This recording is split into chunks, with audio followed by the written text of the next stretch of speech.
बंधुओं, मैं आप सभी लोगों का अपने YouTube चैनल एनजीए डिफेंस में स्वागत करता हूं। पिछली क्लास में हमने सरलीकरण को देखा था। आज की क्लास में देखते हैं साझा यानी पार्टनरशिप। तो साझा देखने से पहले इसका कुछ बेसिक कॉन्सेप्ट है तो उनको समझ लेते हैं कि किस प्रकार से लाभ निकालते हैं, किस प्रकार से। तो साझा में एक बेसिक फार्मूला होता है कि लाभ बराबर पूंजी गुणा समय। साझा होता क्या है? साझे का मतलब होता है कि दो या दो से अधिक व्यक्ति व्यापार करते हैं, अपना अपना पैसा लगाते हैं और एक निश्चित समय के लिए साझा करते हैं, तो उसी को हम साझा बोल देते हैं। कोई व्यक्ति अगर साझा करके व्यापार करता है तो वो लाभ के लिए व्यापार करता है, अर्थात उसे लाभ प्राप्त होगा। तो लाभ बराबर फार्मूला हो जाता है पूंजी गुणे समय। जितनी पूंजी लगाएगा, जितने समय के लिए लगाएगा, उसी हिसाब से उसको क्या मिलेगा? लाभ मिलेगा। तो फार्मूला होता है लाभ बराबर पूंजी गुणे समय। यही एक बेसिक फार्मूला होता है। इसी फार्मूले से सभी सवाल होंगे। तो लाभ को हम P से डिनोट कर सकते हैं, पूंजी को C से और समय को T से। तो एक बेसिक फार्मूला इसमें निकल के आता है P बराबर C गुणा T। तो ये तो एक व्यक्ति के लिए कंडीशन है। अगर मान लीजिए दो व्यक्तियों ने व्यापार किया है तो पहले व्यक्ति को जो लाभ मिलेगा वो P1 होगा, पहले व्यक्ति की पूंजी C1 होगी और पहला व्यक्ति अपना समय धन जितने समय के लिए लगाएगा वो समय T1 होगा कि नहीं होगा। इसे हम समीकरण नंबर 1 डिनोट कर देते हैं।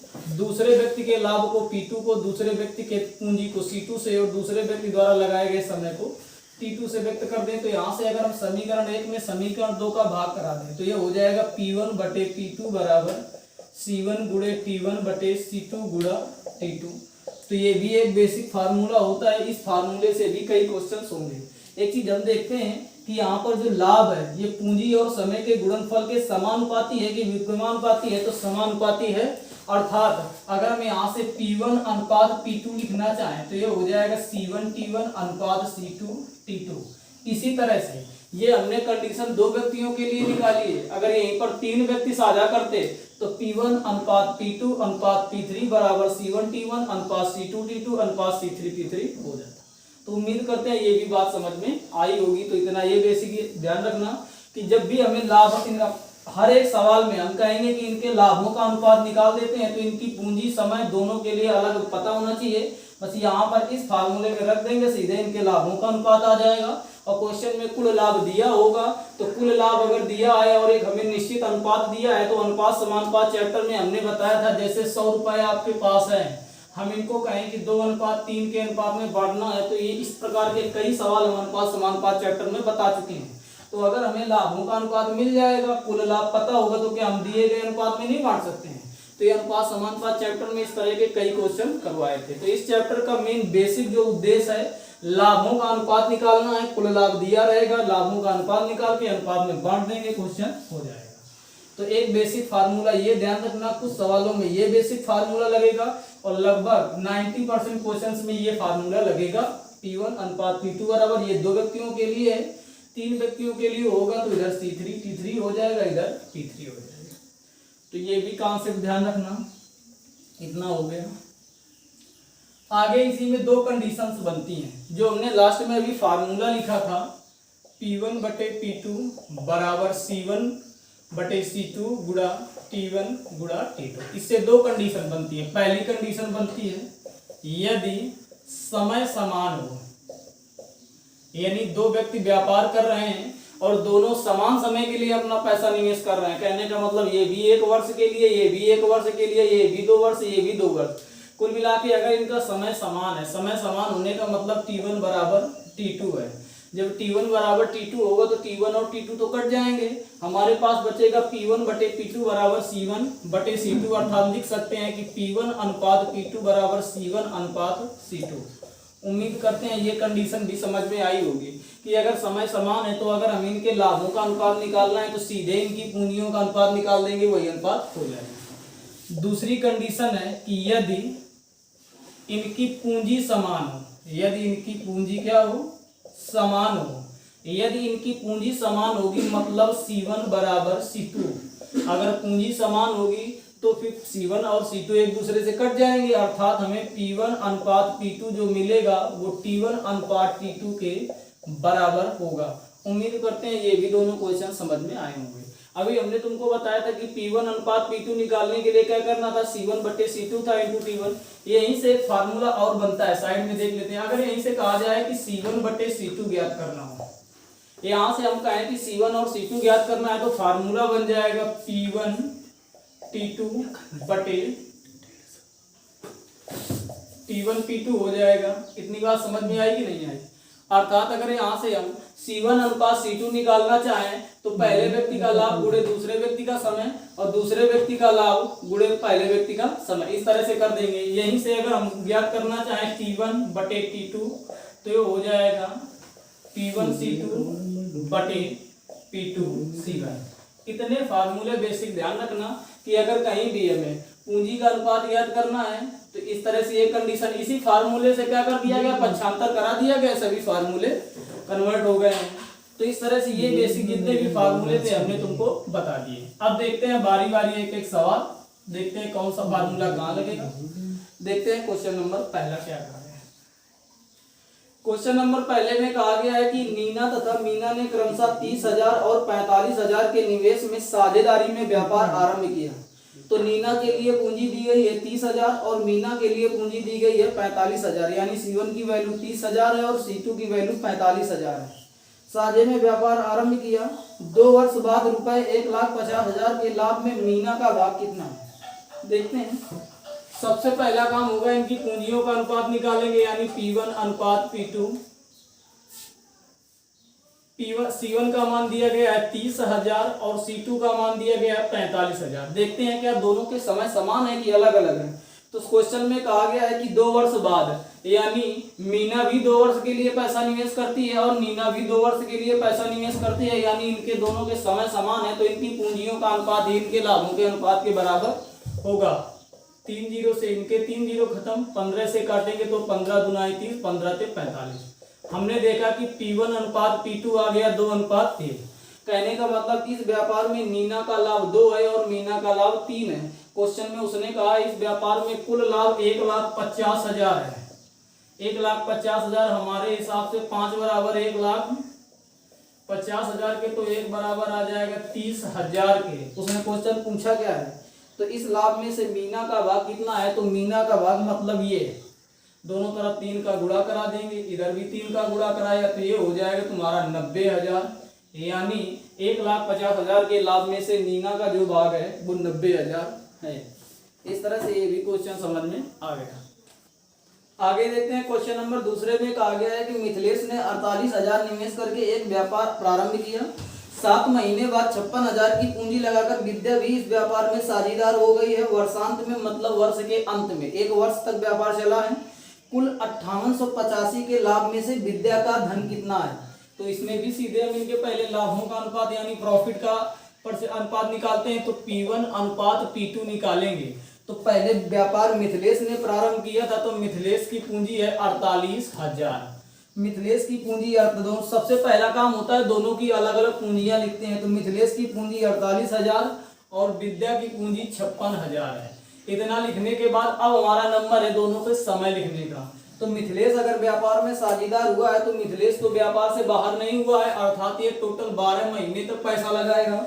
7 महीने बाद विद्या व्यापार में आती है, यानी ये अपना पैसा 5 महीने तक ही लगाएगी। 3 जीरो से 3 जीरो ये खत्म, 8 से काटेंगे तो 8 से 56 हो जाएगा, 8 छन 48 हो जाएगा। अर्थात इधर हम करेंगे तो ये 72 अनुपात 35 आ जाएगा। हमने देखा कि P1 अनुपात P2 बराबर आ गया 72 अनुपात 35। अर्थात इस व्यापार में मिथिलेश का लाभ हो गया 72 और विद्या का लाभ हो गया 35। हमारे हिसाब से टोटल लाभ हुआ कितना इस अनुपात के हिसाब से 5 2 7 7 3 10, हमारे हिसाब से 107 लाभ हुआ। लेकिन क्वेश्चन में तो उसने कहा है कि 5885 का लाभ हुआ, तो यहाँ से 1 बराबर निकाल देंगे तो 5885 बटे 107। आगे उसने हमसे पूछा है विद्या का धन कितना है। लाभ में विद्या का लाभ कितना है 35 है, तो दोनों तरफ पर 35 बराबर ज्ञात कर देंगे। तो इधर भी 35 का गुणा, इधर भी 35 का गुणा। ओवरऑल जब इसको कैलकुलेट करेंगे तो आ जाएगा 1925। अर्थात 5885 के टोटल लाभ में से विद्या का लाभ हो गया 1925 रुपए। अर्थात इसका option number C right answer हो जाएगा। उम्मीद करते हैं इसी तरह से हर क्वेश्चन समझ में आए। आगे देखते हैं क्वेश्चन नंबर तीसरा। सिंपल चैप्टर है, ज्यादा कठिन नहीं है। तीसरे क्वेश्चन में कहा गया है 5:6 के अनुपात में पूंजी लगाकर, यानी C1 बटे C2 दिया गया है 5/6। इतना हमने नोट कर लिया। आगे 8 मास के बाद ए अपनी पूंजी वापस ले लेता है यदि वर्ष के अंत में लाभांश 5:9 के अनुपात में, लाभांश का मतलब P1 बटे P2 दिया गया है 5/9। अब अगर हम देखें कि यहाँ पर P1 बटे P2 5/9 है और C1 बटे C2 5/6 है, तो एक फार्मूला हमने बताया था P1 बटे P2 बराबर C1 गुणे T1 C2 गुणा T2, ये फार्मूला हमने बताया था। तो P1 बटे P2 देखते हैं 5/9 है, C1 बटे C2 5/6 है। अब हम देखते हैं पहले व्यक्ति का समय, देखते हैं कि इसने अपना पैसा कितने समय तक निवेश किया है।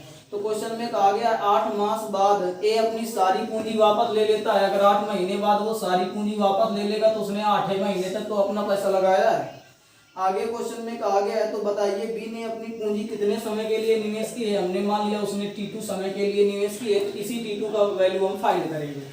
5 से 5 ये खत्म हो जाएगा, 2 से काटेंगे 2 चौको 8 आ जाएगा, 2 3 6 3 त्रिका 9।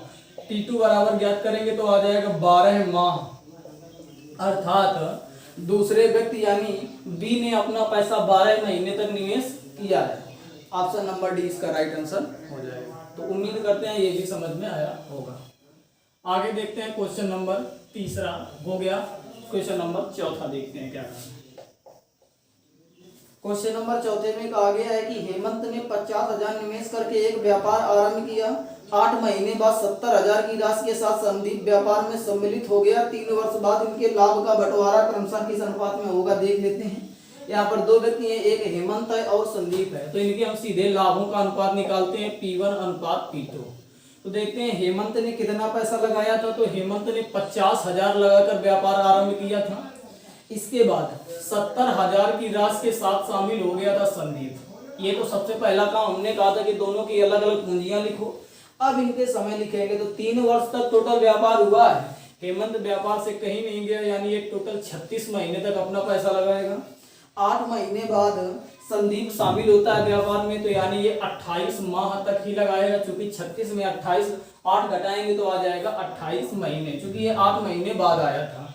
000 से 000 ये खत्म, इसका 1 0 ये भी खत्म हो जाएगा। अब देखते हैं 4 से अगर हम काटें तो 4 नहीं 36, 4 सते 28, यानी यहाँ पर आ जाएगा 45:49। हमने देखा कि हेमंत और संदीप के जो लाभ का अनुपात आया है वो 45:49 आया है। तो क्वेश्चन में उसने यही पूछा था कि 3 वर्ष बाद इनके लाभ का बंटवारा क्रमशः किस अनुपात में होगा, तो ऑप्शन नंबर ए इसका राइट आंसर हो जाएगा। तो इस तरह से क्वेश्चन नंबर चौथा भी हो गया। आगे देखते हैं क्वेश्चन नंबर 5। क्वेश्चन नंबर 5 में कहा गया प्रकाश, सुनील और अनिल ने संयुक्त रूप से 11 लाख रुपए, 16.5 लाख रुपए और 8.25 लाख रुपए के निवेश में एक व्यापार आरंभ किया। 3 वर्ष के अंत में उनके द्वारा लाभ कमाया गया लाभ 19.5 लाख है। तो इसमें भी देखो 3 वर्ष बाद उसने कहा, यानी तीनों के समय समान है, तो इनकी सीधे पूंजियों का अनुपात निकाल देना। जो अनुपात आ जाए उसी अनुपात में 19,50,000 को बांट देना। तो जो लाभ आ जाएगा, अनिल का लाभ अलग से निकाल देना। इसके बाद अनिल के लाभ का 50% मतलब आधा कर देना, क्वेश्चन हो जाएगा।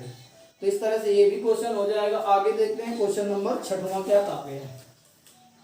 क्वेश्चन नंबर 6 में कहा गया है कि गौतम ने 60,000 के निवेश से एक व्यापार आरंभ किया। 8 महीने बाद 35,000 निवेशित करके जतिन भी व्यापार में साझेदार हो गया। 2 वर्ष बाद दोनों का लाभ क्रमशः किस अनुपात में बटेगा।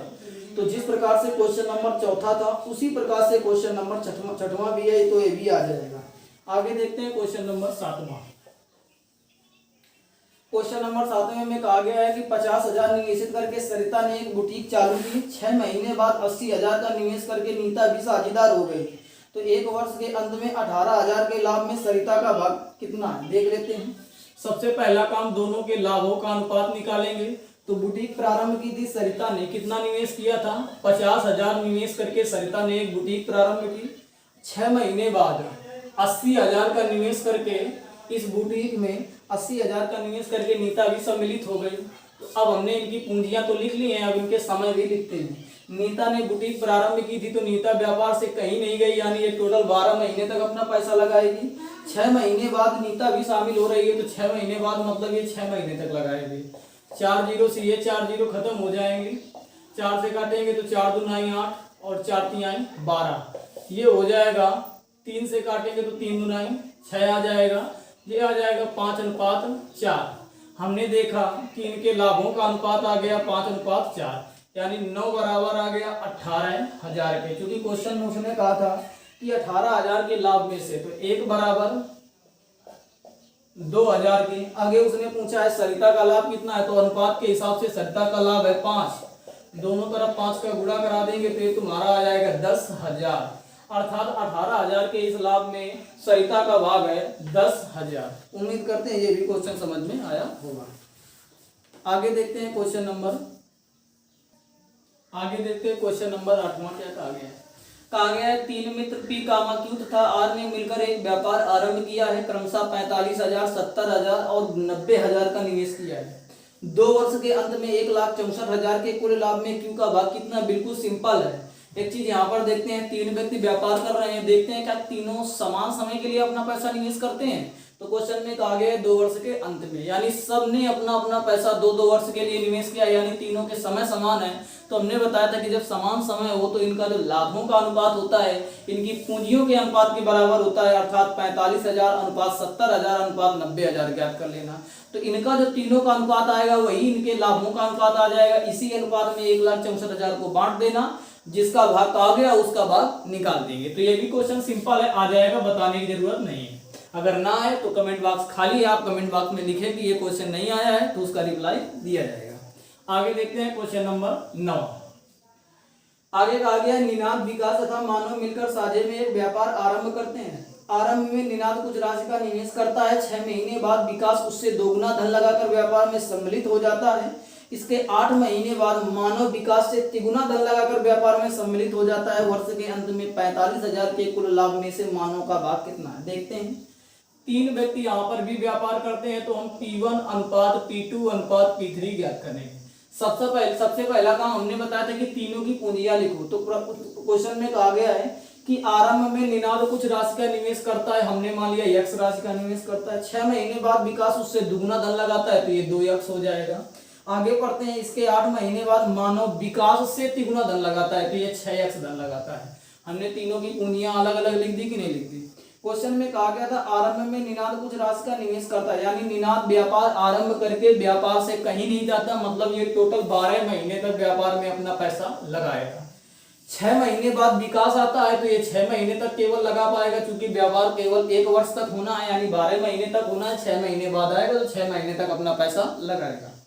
इसके 8 महीने बाद, अगर 8 महीने बाद जो तुम्हारा विकास आया हुआ है, 8 महीने बाद मानव व्यापार में सम्मिलित हुआ और 12 महीने तक व्यापार होना है, 8 महीने बाद आएगा तो ये केवल 4 महीने तक तो अपना पैसा लगा पाएगा। तो ये समय लिखना उम्मीद करते हैं सबको समझ में आ गया होगा। सीधे कुछ नहीं करना, x सबसे खत्म हो जाएगा, ये हो जाएगा 12 अनुपात 24, अर्थात 1:1:2। हमारे हिसाब से निनाद का लाभ 1 है, विकास का लाभ 1 है और मानव का लाभ 2 है। हमारे हिसाब से कुल लाभ अगर देखें तो 4 बराबर आ जाएगा। क्वेश्चन में उसने कहा था 45,000, तो 1 बराबर हो जाएगा 45,000/4। आगे उसने हमसे पूछा क्या है कि मानव का लाभ कितना है, तो मानव का लाभ इस अनुपात के हिसाब से था 2। दोनों तरफ 2 का हम गुणा कराएंगे तो ये 2 दूनी 4 हो जाएगा। 45,000 में जब 2 का भाग कराएंगे तो 22,500 आ जाएगा।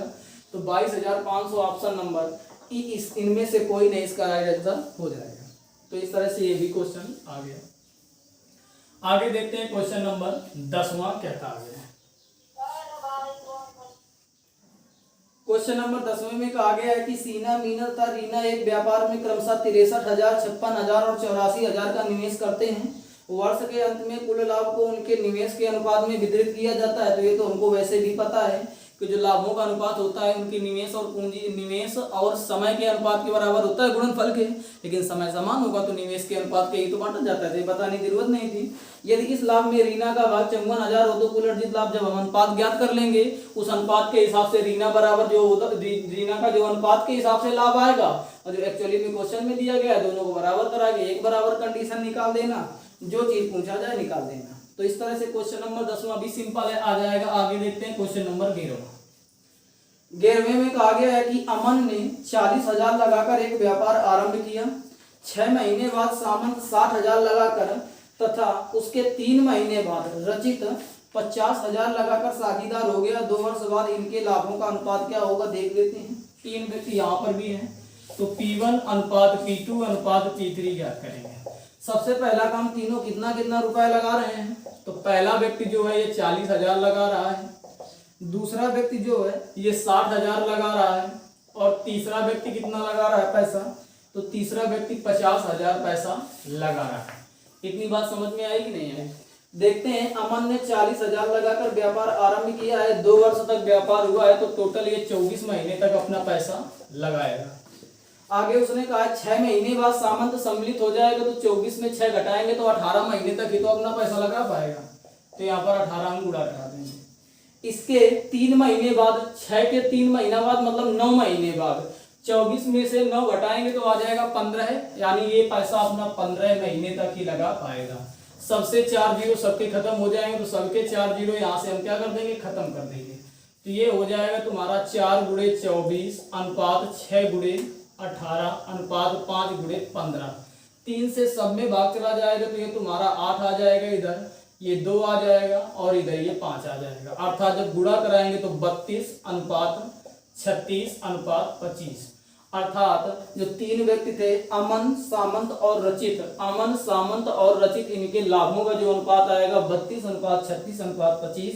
देखते हैं किसी ऑप्शन में है, ऑप्शन नंबर डी, इनमें से कोई नहीं राइट आंसर इसका हो जाएगा। तो उम्मीद करते हैं ये भी क्वेश्चन समझ में आया होगा।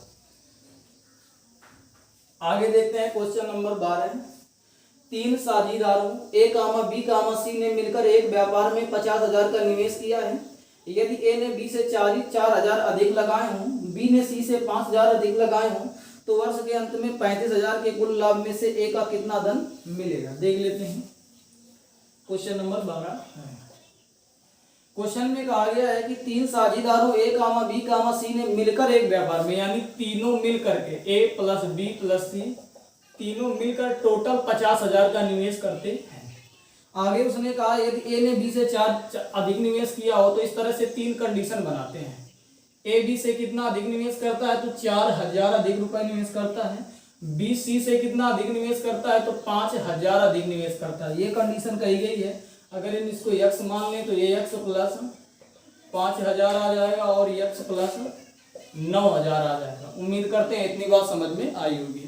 तो हमारे हिसाब से एक कंडीशन हमको ऊपर ये भी पता है कि A plus B plus C बराबर 50,000 है। यहाँ पर A की वैल्यू रखते हैं तो x प्लस 9,000, B की value x plus 5,000 plus x बराबर 50,000। यहाँ से ये हो जाएगा 3x, ये 9,000 में 5,000 जोड़ेंगे तो ये आ जाएगा 14,000 बराबर 50,000। यहाँ से 3x बराबर निकालेंगे तो आ जाएगा 36,000। x बराबर आ जाएगा 12,000। हमने देखा कि x की वैल्यू 12,000 आ गई, तो इसका धन आ गया 12,000। यहाँ पर 5 जोड़ेंगे तो 12 5 17,000 आ जाएगा। ये इससे 4,000 ज्यादा है, तो ये हो जाएगा 21,000। देखते हैं, हमने देखा कि पहले व्यक्ति की पूंजी आ गई 12,000, दूसरे व्यक्ति की पूंजी आ गई 17,000, और तीसरे व्यक्ति की पूंजी आ गई 21,000। आगे उसने हमसे पूछा था, कहा है वर्ष के अंत में, अर्थात समय सबका समान है, अगर समय सबका समान है तो जो इनका लाभों का अनुपात आएगा इनकी पूंजियों के अनुपात के ही बराबर आएगा। तो जब 21,000 अनुपात 17,000 अनुपात 12,000 कराएंगे तो इनके लाभों का जो अनुपात आएगा P1 अनुपात P2 अनुपात P3 बराबर 3 जीरो सबके खत्म हो जाएंगे, 21 अनुपात 17 अनुपात 12। अर्थात इस अनुपात में हम दिए गए धन को बांट देंगे। टोटल लाभ है कितना, 35,000 है, तो 35,000 को इस अनुपात में बांटना है, क्या नहीं बांट सकते हैं? इस अनुपात में बांट के उसने किसका लाभ पूछा है, A का लाभ पूछा है, निकाल देंगे। जब A का लाभ निकालोगे तो आ जाएगा 14,700। उम्मीद करते हैं इसका भी राइट आंसर। आगे देखते हैं क्वेश्चन नंबर 13 में क्या कहा गया।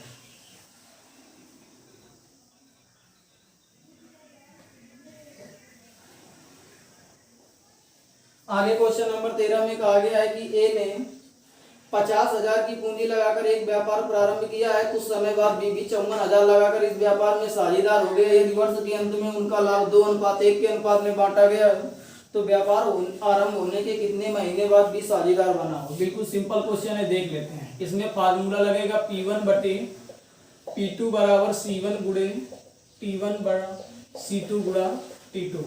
तो P1 बटे P2 का अनुपात 2/1 दिया गया है। पहले व्यक्ति की पूंजी उसने कही है कि 45,000 है। आगे क्वेश्चन उसने कहा है कि ए ने 45,000 पूंजी लगाकर एक व्यापार आरंभ किया। कुछ समय बाद बी भी 54,000 लगाकर इस व्यापार में सम्मिलित हो गया। और वर्ष के अंत में कहा है, मतलब ये 12 महीने तक अपना टोटल पैसा लगाएगा, क्योंकि ए ने व्यापार आरंभ किया है, ए व्यापार से कहीं नहीं गया है। बी ने लगाए हैं 54,000, तो वो पूछ रहा है कि बी कितने समय बाद व्यापार में सम्मिलित होगा। हम पहले ये निकाल देते हैं कि बी व्यापार में अपना पैसा कितने समय तक निवेश करेगा, यानी हम T2 की वैल्यू यहाँ से फाइंड करते हैं। 000 से 000 ये खत्म, 9 से काटेंगे, 9 पन्ना 45, 9 छः का 54, 6 दूनी 12, 2 से 2। हमने देखा कि T2 की वैल्यू आ गई 5 माह। अर्थात हम ये बता सकते हैं कि 5 महीने तक बी ने अपना पैसा 5 महीने तक निवेश किया है। अगर 12 महीने तक व्यापार होना है, अगर आपने 5 महीने तक धन निवेश किया है, तो आप 7 महीने बाद ही तो आए होंगे। तो क्वेश्चन में उससे ये पूछा है कि व्यापार आरंभ होकर कितने महीने बाद भी साझेदार बना है, तो 7 महीने इसका आंसर होगा। अगर ये पूछता कि कितने महीने तक अपना पैसा निवेश किया, तो 5 महीना सही होता। उसने पूछा है कितने महीने बाद व्यापार में अपना पैसा लगाएगा, तो 7 महीने बाद इसमें अपना व्यापार में पैसा लगाएगा। आगे देखते हैं क्वेश्चन नंबर 14 क्या कहा गया है। क्वेश्चन नंबर 14 में कहा गया ए कामा बी कामा सी ने मिलकर एक व्यापार आरंभ किया है। 5:6:8 के अनुपात में पूंजी लगाई है। अर्थात C1 अनुपात C2 अनुपात C3 जो दिया गया है 5:6:8। आगे क्वेश्चन पढ़ते हैं। एक वर्ष बाद सी ने अपनी 50% पूंजी वापस ले ली। ए ने अपनी पूंजी की 60% राशि और लगा दी, तो 2 वर्ष बाद कुल लाभ ए और बी सी में किस अनुपात में बांटा जाएगा। एक चीज हम देख रहे हैं कि 5 का 50% निकालना है, 60% निकालना है, तो इनमें अगर हम एक जीरो और बढ़ा लें, अर्थात इसको 50 कर लें, इसको 60 कर लें, इसको 80 कर लें, तो कोई दिक्कत है क्या। सब में हमने एक जीरो बढ़ा दिया है, चाहे तो सब में 10 का भाग करा के अनुपात यही रहेगा। अब हमें यहाँ से अर्थात सी पहले व्यक्ति की पूंजी 50 है, दूसरे व्यक्ति की पूंजी 60 है, तीसरे व्यक्ति की पूंजी 80 है। अब हम यहाँ से इनके लाभों का अनुपात P1 अनुपात P2 अनुपात P3 निकालते हैं। क्वेश्चन में उसने कहा है कि एक वर्ष बाद सी ने अपनी 50% पूंजी वापस कर ली है, तो 2 वर्ष तक उसने व्यापार किया है। 1 वर्ष बाद उसने ये परिवर्तन किया है, तो 1 वर्ष तक तो ये पहले अपना पूरा धन लगाएंगे। 1 वर्ष बाद ये अपनी 50% का मतलब आधा होता है, आधी पूंजी वापस कर लेगा, तो 40 पूंजी ही तो अगले वर्ष लगाएगा। उम्मीद करते हैं ये बात समझ में आई होगी। तो ये हमने C1 की कंडीशन सी की लिखी थी। आगे ए ने अपनी पूंजी की 60% राशि और लगा दी, तो 50, यानी पहले तो 1 वर्ष तक जितने पैसा था उसके पास पूरा लगाएगा। 50 का 60% निकालेंगे तो आ जाएगा तुम्हारा 30 बढ़ा देगा, यानी 80 पूंजी ये अगले वर्ष लगाएगा। तो ये हमने ये ए का डाटा बी निकाल दिया। अब बी के बारे में कुछ नहीं कहा गया, यानी बी के पास जितना पैसा था टोटल वो 2 साल तक इसी प्रकार से लगा रहने देगा। 60 पैसा था, यानी उसके पास पूंजी कितनी थी 60 थी, वो 2 वर्ष तक लगा रहा है, तो 2 वर्ष सीधे 2 का गुणा करा देंगे। यहाँ पर हमने किया क्या है, सबको वर्ष में ही रखा है, किसी को महीने में चेंज नहीं किया है। क्योंकि यहाँ पर परिवर्तन अगर ये कहता है कि 3 महीने बाद 4 महीने बाद, तब हम उसको महीने में कन्वर्ट कर दे, क्योंकि उसने वर्ष में ही परिवर्तन कहा है, तो सीधे हमने वर्ष में ही कर दिया। अब यहाँ पर इसको कैलकुलेट करेंगे तो आ जाएगा 130, ये हो जाएगा 120, ये हो जाएगा 120, अर्थात जो इनका अनुपात आएगा 13:12 है अनुपात 12। उसने पूछा है इनके लाभों का अनुपात क्या होगा, तो 13:12 option number C right answer हो जाएगा।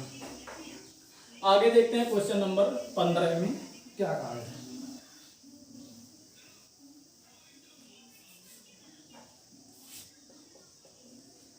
क्वेश्चन नंबर 15 में कहा गया ए कामा बी कामा सी ने मिलकर एक व्यापार आरंभ किया है। प्रारंभ में ए ने कुछ पूंजी लगाई है। 6 महीने बाद बी ने इससे दुगनी पूंजी लगाई है। 8 महीने बाद सी ने ए से तिगुनी पूंजी लगाई है। वर्ष के अंत में 27,000 के कुल लाभ में से सी का भाग कितना है। ये क्वेश्चन सेम उसी प्रकार है जिस प्रकार से हमने निनाद विकास मानव वाला क्वेश्चन बताया था। उसी प्रकार से पूंजी यक्ष मान के समय हमने बताया था किस प्रकार से रखा जाता है, तो ये भी क्वेश्चन हो जाएगा। आगे देखते हैं क्वेश्चन नंबर 16। अच्छा क्वेश्चन है। क्वेश्चन नंबर 16 में कहा गया है कि ए कामा बी कामा सी ने मिलकर एक व्यापार आरंभ किया है तथा 7/2 अनुपात 4/3 अनुपात 6/5 के अनुपात में धन लगाया है। तो यहाँ से पहला काम होगा C1 अनुपात C2 अनुपात C3 दिया गया है। 7/2 अनुपात 3/4 अनुपात 6/5। अभी ये सरलतम अनुपात में नहीं है, तो इनको सरलतम अनुपात में बनाने के लिए हमने बताया था 5, 4 और 2 का एलसीएम आएगा। इनका एलसीएम आ जाएगा तुम्हारा 20 से सब में गुणा करा देंगे। 5, सॉरी यहाँ पर उल्टा लिख गया है, ये तुम्हारा 4/3 है।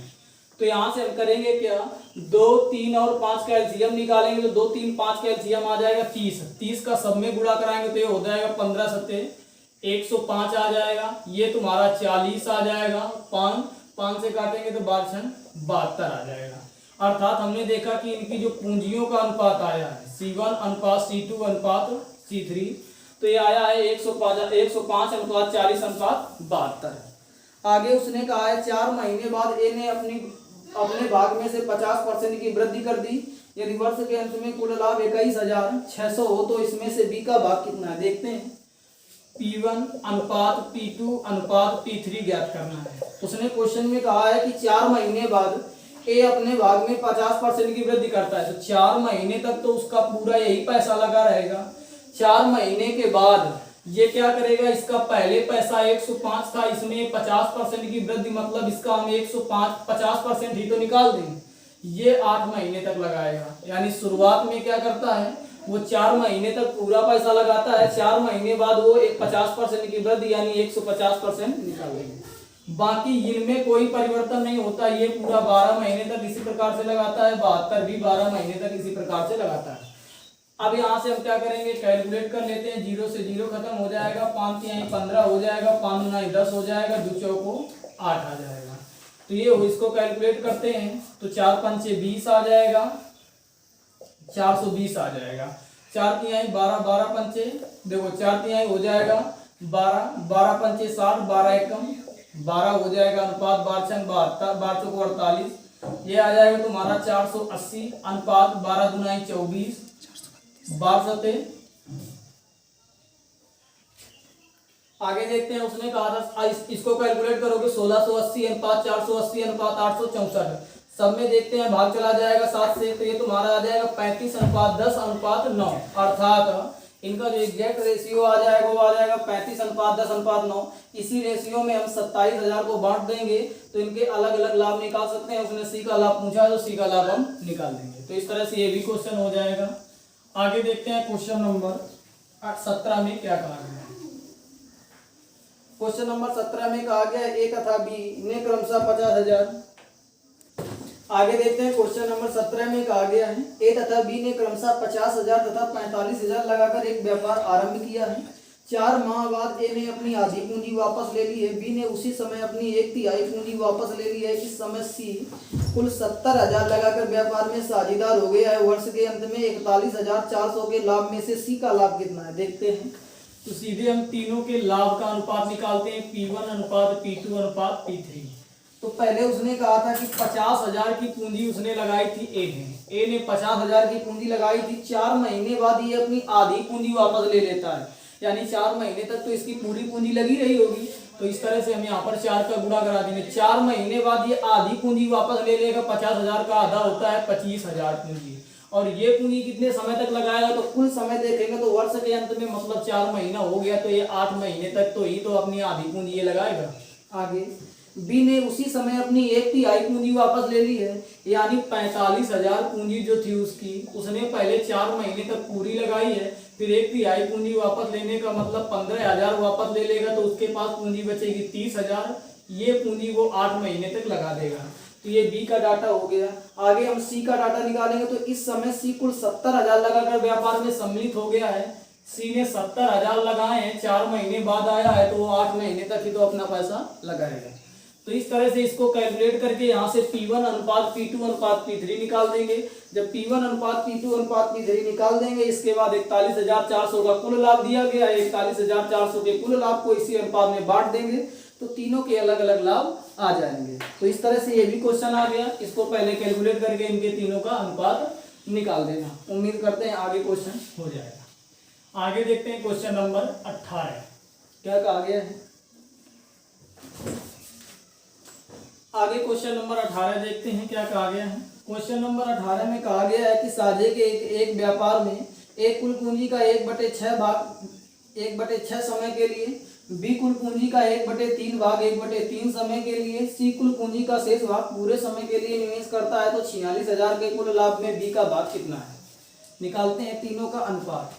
देखते हैं P1 अनुपात P2 अनुपात P3 जब निकालेंगे, क्वेश्चन में कहा गया 1/6 पूंजी 1/6 समय के लिए, 1/3 पूंजी 1/3 समय के लिए। अब शेष पूंजी निकालना है तो 1/6 में 1/3 जोड़ेंगे तो आएगा 1/2। 1 जब 2 धन हो गया है तो आधी पूंजी हमारे पास बची है। आधी पूंजी शेष पूंजी को पूरे समय के लिए पूरा समय 1 है, तो इनका तीनों का अनुपात निकालेंगे तो ये हो जाएगा 1/36 अनुपात 1/9 अनुपात 1/2। सब में 36, 9 और 2 का एलसीएम तुम्हारा आ जाएगा 36। 36 का सब में गुणा कराएंगे तो इधर 1 आ जाएगा, इधर 4 आ जाएगा, इधर 18 आ जाएगा। हमने देखा कि इनके तीनों का लाभों का जो अनुपात आया है 1:4:18 आ गया है। अर्थात हमारे हिसाब से इनका कुल लाभ 18 4 22 1 23 बराबर 4600 दिया गया है। 1000 दिया गया तो 1 बराबर हो जाएगा तुम्हारा 2000 के। उसने हमसे पूछा क्या है, कुल लाभ में बी का भाग कितना है, तो बी का भाग 4 है, तो दोनों तरफ 4 का गुणा करा देंगे तो इधर भी 4 का गुणा कराएंगे तो ये तुम्हारा हो जाएगा 8000। यानी कुल लाभ में से बी का भाग आ जाएगा 8000। उम्मीद करते हैं ये भी क्वेश्चन समझ में आया होगा। आगे देखते हैं क्वेश्चन नंबर 19। क्वेश्चन नंबर 19 में कहा गया ए तथा बी दो साझेदारों ने एक व्यापार क्रमशः 4:5 के अनुपात में पूंजी लगाई है। 3 महीने बाद ए ने अपनी पूंजी का 1/4 भाग, बी ने अपनी पूंजी का 1/5 भाग वापस ले लिया है। 10 महीने बाद कुल 7600 के लाभ में ए का भाग कितना है। तो अभी इसी तरह का क्वेश्चन नंबर 17 हमने बताया था, जिसमें आधा भाग वापस ले लेता है, 1/3 भाग वापस ले रहा था। तो यहाँ पर 1/4 भाग वापस ले रहा है, 1/3 भाग 5 भाग वापस ले रहा है। तो हो जाएगा, सिंपल क्वेश्चन है ये भी। करना जब ना है तो कमेंट बॉक्स में जरूर लिखना। आगे देखते हैं क्वेश्चन नंबर 20 में क्या कहा गया है। क्वेश्चन नंबर 20 में कहा गया है कि ए तथा बी मिलकर 6:5 के अनुपात में पूंजी लगाकर व्यापार आरंभ करते हैं। अर्थात C1 अनुपात C2 जो दिया गया है वो दिया गया है 6:5 के अनुपात में पूंजी लगाकर व्यापार आरंभ करते हैं। 7 महीने बाद ए अपनी सारी पूंजी वापस ले लेता है, जबकि बी अपनी आधी पूंजी वापस ले लेता है, यदि अंत में मिले लाभ के भागों का अनुपात 4:5 हो। यानी P1 अनुपात P2 दिया कितना गया है, तो P1 अनुपात जो P2 दिया गया है वो 4:5 दिया गया है। तो सबसे पहला काम होगा, इसमें वही फार्मूला लगेगा, P1/P2 बराबर C1 गुणे T1/C2 गुणा T2। तो P1/P2 दिया गया है 4/5। पहले व्यक्ति की पूंजी कितनी दी गई है, तो पहला व्यक्ति 6 पूंजी लगा रहा था। कितने समय के लिए, 7 महीने बाद वो पूरी पूंजी अपनी वापस ले लेता। इसी समय बी अपनी आधी पूंजी वापस ले लेता है, तो ये 6 महीने तक, तो यानी 7 महीने बाद ए अपनी सारी पूंजी वापस ले लेता है, जबकि बी अपनी आधी पूंजी वापस ले लेता है। तो 7 महीने तक ये अपना पूरा पैसा लगाएगा, यानी बी 7 महीने तक पूरा पैसा लगाएगा। 7 महीने के बाद आधी पूंजी वापस ले लेगा, तो 5 का आधा 2.5। ये हमने मान लिया कि वो T समय तक अपना पैसा व्यापार में लगाता है। जब यहाँ से कैलकुलेट करोगे ओवरऑल, 2 से काट देते हैं, 2 दूनी 4, 2 तिहाई 6 आ जाएगा, 35 दुनाई ये 70 हो जाएगा। ये तुम्हारा 5T आ जाएगा बराबर 7 त्रिका 21 21 पंचे 105 आ जाएगा। यहाँ से 5T बराबर निकालेंगे, 5 ये 35 आ जाएगा, T बराबर हम निकालेंगे तो यहाँ पर आ जाएगा 7। अर्थात हमने देखा कि T की वैल्यू आई 7। अर्थात 7 महीने बाद फिर वो 7 महीने तक व्यापार करता है। पहले तो 7 महीने तक अपना पूरा पैसा लगाता है, इसके बाद अपनी आधी पूंजी वो लगाता है। वो कितने समय के लिए लगाता है, तो वो भी 7 महीने के लिए लगाता है। हमसे क्वेश्चन में उसने पूछा है, तो बताइए बी का धन कितने समय तक व्यापार में रहा। पहले ये 7 महीने तक पूरा धन व्यापार में रहा, फिर आधा धन 7 महीने तक व्यापार में रहा, ओवरऑल 14 महीने तक तो बी का धन व्यापार में लगा रहा है। तो इसका राइट आंसर 14 माह, ऑप्शन नंबर सी इसका राइट आंसर हो जाएगा। तो उम्मीद करते हैं ये भी समझ में आया होगा। आगे देखते हैं क्वेश्चन नंबर 21 में क्या कहा गया है। क्वेश्चन नंबर 21 में कहा गया है कि 3 साझेदार ए कामा बी कामा सी में एक व्यापार का लाभ इस प्रकार बांटा जाता है कि ए के भाग का 4 गुना, बी के भाग का 6 गुना, सी के भाग का 11 गुना बराबर है।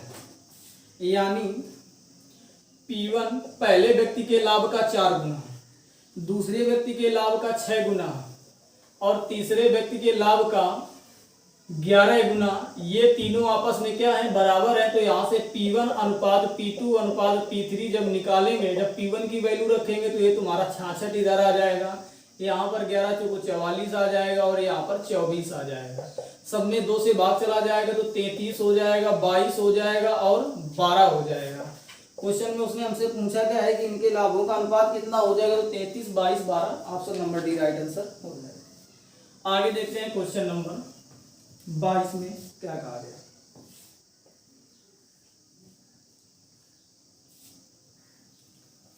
क्वेश्चन नंबर 22 में कहा गया है कि ए कामा बी कामा सी मिलकर एक व्यापार आरंभ करते हैं। ए पूरी लागत का 1/3 भाग निवेश करता है। हम मान लेंगे माना कि पूरी लागत यक्स है। इसमें से ए कितनी पूंजी लगाता है, तो ए की पूंजी के बारे में बताया गया है कि पूरी लागत का 1/3 भाग लगाता है, यानी ए जो है x/3 पूंजी लगाएगा। तथा बी का निवेश ए तथा सी के कुल निवेश के बराबर है। ये भी साइड में कंडीशन दी गई है कि बी बराबर ए प्लस सी है। हमने कुल पूंजी x मानी है, तो ये कंडीशन तो श्योर पता है कि तीनों का कुल जो हिस्सा आएगा a plus B plus C x होगा कि नहीं होगा, क्योंकि हमने कुल निवेश ही x माना है। अब यहाँ से हमको पता है कि a प्लस सी की जगह हम b रख सकते हैं, तो ये b है, ये x है, तो यहाँ से हमने निकाला 2b बराबर x हो जाएगा, तो b बराबर आ जाएगा x/2। अर्थात हमें पता चल गया कि b ने कितनी पूंजी लगाई है, तो b ने आधी पूंजी लगाई है, तो ये x/3 पूंजी लगाएगा, ये x/2 पूंजी लगाएगा। इनको दोनों को जोड़ेंगे तो आ जाएगा 5x/6। अर्थात यहाँ की जो शेष पूंजी आ जाएगी, ये आ जाएगी x/6। हमने देखा कि पहले व्यक्ति यानी ए की पूंजी x/3 है, बी की पूंजी x/2 है और सी की पूंजी x/6 है। आगे उसने कहा वर्ष के अंत में 90,000 के लाभ में सी का भाग कितना है, तो यहाँ पर वर्ष के अंत में तीनों के समय समान है, तो यही जो होगा इनके लाभों का अनुपात हो जाएगा। x से x सब में खत्म हो जाएगा, 6 2 3 का एलसीएम आ जाएगा, 6 तो 3 गुना 6, 2 3 6, 6 कम 6। इनके लाभों का जो अनुपात आएगा यही आ जाएगा। अर्थात ए का लाभ 2 है, बी का लाभ 3 है और सी का लाभ 1 है। तो हमारे हिसाब से कुल लाभ 3 2 5 1 6 बराबर 90,000 के, तो 1 बराबर 15,000 के।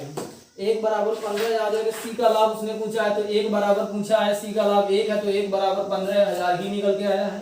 अर्थात सी का लाभ 15,000 हो जाएगा। ऑप्शन नंबर 20 का राइट आंसर हो जाएगा। आगे देखते हैं क्वेश्चन नंबर 23 में क्या कहा गया है।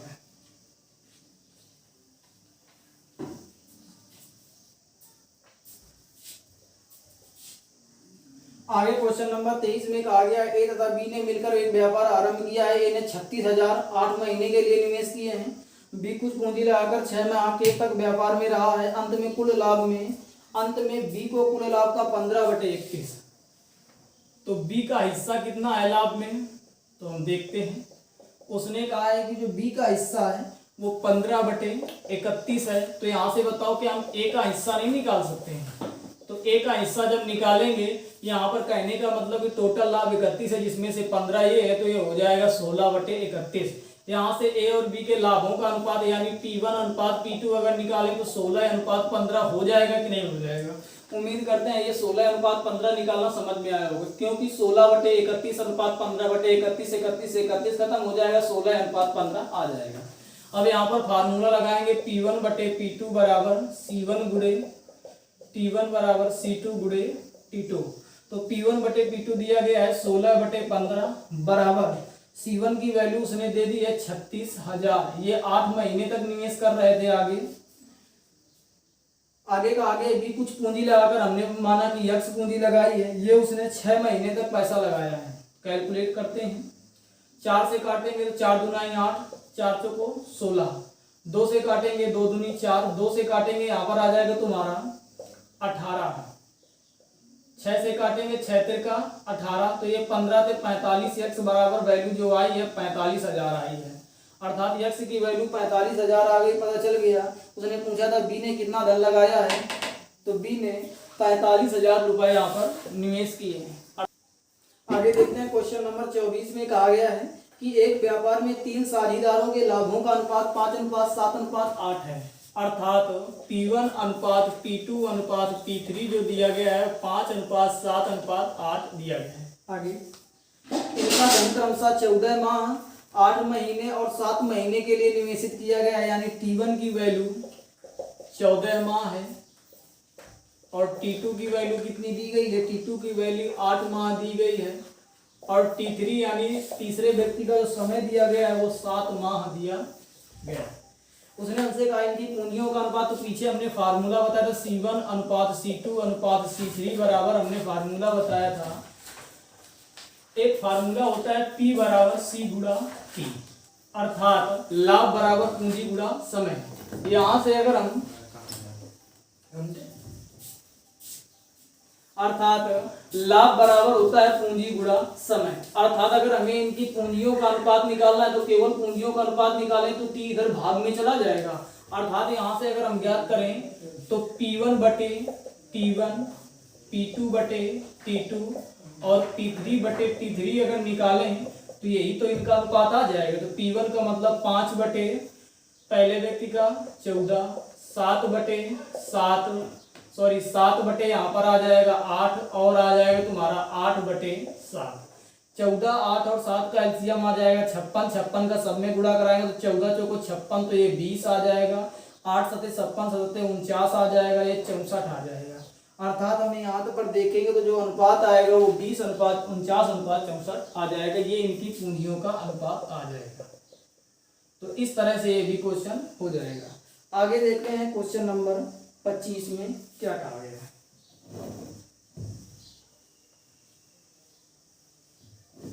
आगे क्वेश्चन नंबर 25 में कहा गया है कि A, B तथा C ने एक कार को 16,500 में समाप्त करने का ठेका लिया है, यानी टोटल काम करने का ठेका लिया है 16,500 में। A तथा B ने मिलकर कुल कार का 7/13 भाग समाप्त किया है।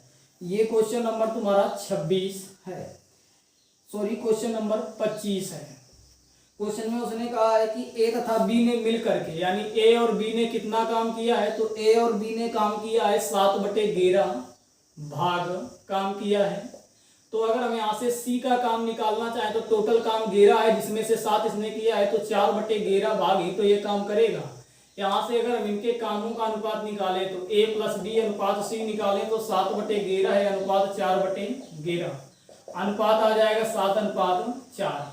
अर्थात हम देखते हैं कि A और B मिलकर 7 काम करते हैं, अकेला C 4 काम करता है। अर्थात अगर हम यहाँ से देखें तो दोनों कितना काम करते हैं, तो 11 काम। तो टोटल हमारे हिसाब से किराया इनको मिलेगा अभी 16,500, तो एक बराबर आ जाएगा 1500। एक बराबर हमने देखा कितना आ गया, तो एक बराबर आ गया 1500 के। उसने हमसे पूछा गया है तो इस धन में से C का भाग कितना है, तो इसी अनुपात में इनको धन दिया जाएगा। तो C का भाग 1 4 है, 1 बराबर 1500 के, तो 4 बराबर निकालेंगे तो 15 चौको 60 यानी 6000 आ जाएगा। अर्थात इस किराए में से C का धन हो जाएगा 6000। ऑप्शन नंबर C इसका राइट आंसर हो जाएगा।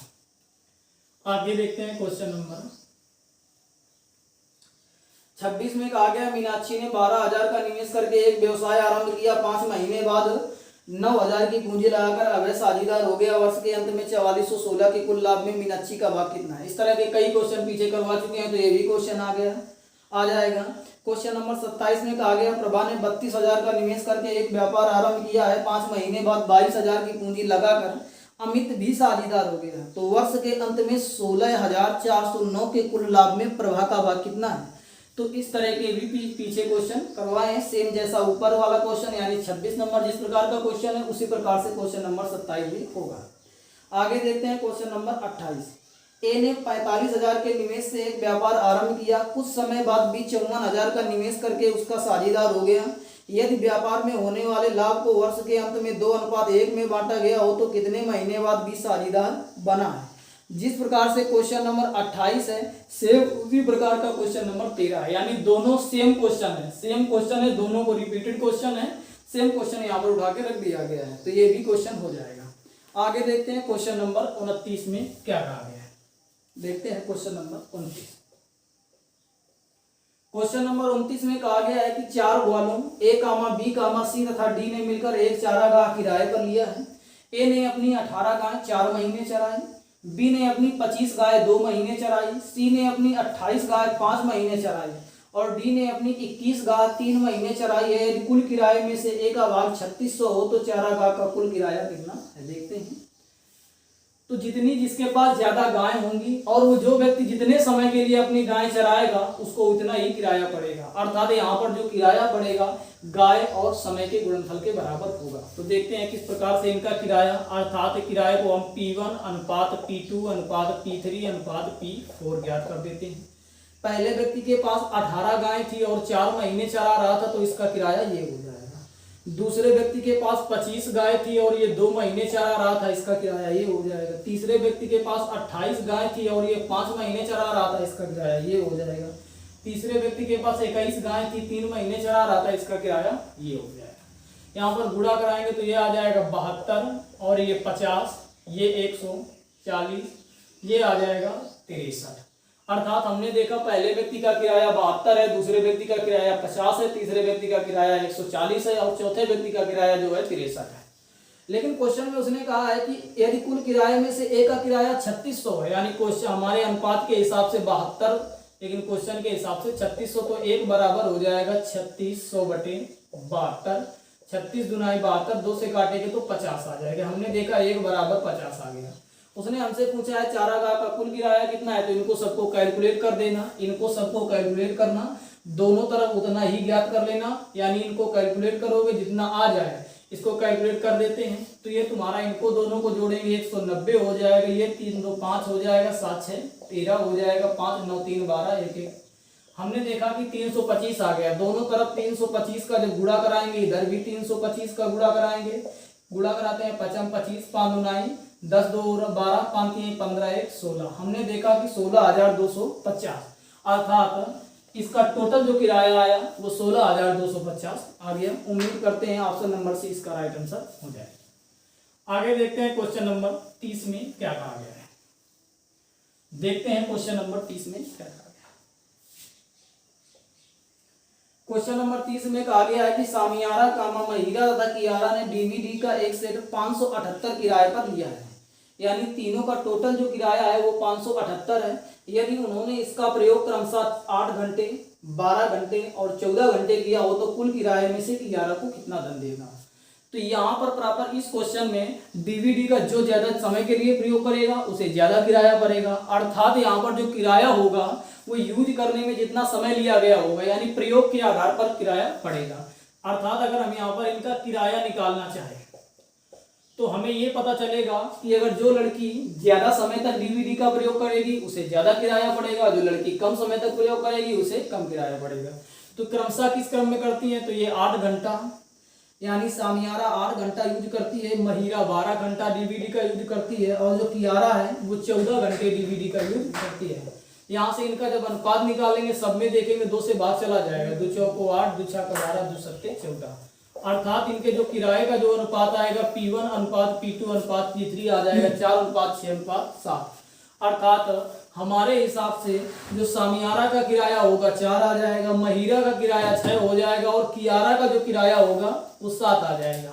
हमारे हिसाब से कुल किराया 6 4 10 7 17, लेकिन क्वेश्चन के हिसाब से उसने कहा है कि 578 है। एक बराबर निकालेंगे तो ये हो जाएगा 17 तिरका 51, 17 चौको 68, एक बराबर 34 के आ जाएगा। उसने हमसे पूछा क्या है, कुल किराए में से कियारा को कितना धन देना होगा। तो कियारा का धन कितना है 7 बराबर, दोनों तरफ 7 का गुणा करा देंगे। तो ये दोनों तरफ जब हम 7 का गुणा कराएंगे तो ये हो जाएगा 7 चौको 28, 7 तिरका 21, 2 23, अर्थात आ गया 238। अर्थात टोटल 578 के किराए में से कियारा का किराया जो होगा 238 हो जाएगा। तो इस तरह से इसका option number A right answer हो जाएगा। तो दोस्तों इस तरह से हमने ये भी चैप्टर खत्म कर दिया। अगर आप लोगों को हमारा ये चैप्टर देखने से ऐसा लगा हो कि हमने कुछ नया सीखा है तो आप लोग हमारे चैनल को सब्सक्राइब करें, इस वीडियो को अपने दोस्तों में शेयर करें। धन्यवाद।